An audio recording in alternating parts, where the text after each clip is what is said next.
আসসালামু আলাইকুম দর্শক, আমি আছি রাকিব আহমেদ। চলে আসলাম নতুন একটা নিউজ ভিডিও নিয়ে। এবার ইউক্রেনকে টুকরো করার পরিকল্পনা করছে যুক্তরাষ্ট্রের ডোনাল্ড ট্রাম্প। একটা নিউজ উঠে এসেছে, এটা ট্রাম্পের শান্তি পরিকল্পনা নাকি ইউক্রেনকে টুকরো করার ফন্দি। এরকম একটা নিউজ উঠে এসেছে সোশ্যাল মিডিয়াতে। যুক্তরাষ্ট্রের প্রেসিডেন্ট ডোনাল্ড ট্রাম্প তার ইউক্রেন শান্তি পরিকল্পনা ঘোষণা করার পর মার্কিন প্রতিরক্ষা মন্ত্রী পিট হেগসেথ যখন বললেন সব সমাধান আলোচনার টেবিলে আছে, তখন শুনতে বেশ ভালোই লাগে। কিন্তু প্রশ্ন হচ্ছে, প্রেসিডেন্ট পুতিন কি আলোচনা চাইছে নাকি পুরো টেবিলটাই নিজের ভাগে রেখে দিতে চান? মনে হচ্ছে হেগসেথ গোটা টেবিলটাই বিনা দ্বিধায় পুতিনকে দিয়ে দিতে রাজি। আর সেই টেবিল সম্ভবত সৌদি কারিগরদের দিয়ে তৈরি করা হবে।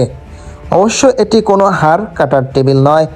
ওই বাক্য 2014 সালের সাংবাদিক জামাল খাশোগি হত্যার ঘটনায় সৌদি সরকারকে ভূমিকার প্রতি একটি সূক্ষ্ম ইঙ্গিত, যেখানে হত্যার জন্য হাড় কাটার সরঞ্জাম ব্যবহারের অভিযোগ উঠেছিল।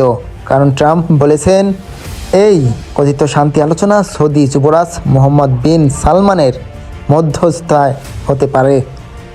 এই মুহূর্তে বিশ্বকে আপাতত এটি দেখতে হলো যে হেগসেথ ব্রাসেলসে ন্যাটোর প্রতিরক্ষা মন্ত্রীদের বৈঠকে হাজির হয়ে ঘোষণা দিলেন, প্রেসিডেন্ট ট্রাম্প কাউকে আঙ্কেল স্যামকে আঙ্কেল সাকার বানাতে দেবেন না। এখানে আঙ্কেল স্যাম যুক্তরাষ্ট্রের প্রতীক এবং আঙ্কেল সাকার, যা অর্থ দুর্বল বা বোকা যুক্তরাষ্ট্র। এর মানে হলো ট্রাম্প প্রশাসন যুক্তরাষ্ট্রকে দুর্বল হতে দেবে না। ইউক্রেন বিষয়ক আলোচনায় দেখা যাচ্ছে ট্রাম্প এবং তার প্রশাসন আলোচনায় বসার আগেই বেশ কিছু গুরুত্বপূর্ণ বিষয়ে নিজ থেকে ছাড় দিয়ে বসে আছে। হেগসেথের কথায় প্রকাশ পেয়েছে, রাশিয়া 2014 সাল থেকে যেসব অঞ্চল দখল করেছে সেগুলো ফেরত দেওয়া, ইউক্রেনের ন্যাটোতে যোগদানের সম্ভাবনা এবং ইউরোপের নিরাপত্তা নিয়ে যুক্তরাষ্ট্রের দায়িত্বের প্রশ্নে আপোষ করতে তারা রাজি হয়ে বসে আছেন। ফলে আমি মনে করি পুতিন সহজেই ট্রাম্পের সব শর্ত মেনে নেবেন। হয়তো কোনো পরিকল্পনা করছে ট্রাম্প এবং পুতিন, যেজন্য সৌদি আরবে তাদের বৈঠকের আয়োজন করা হচ্ছে।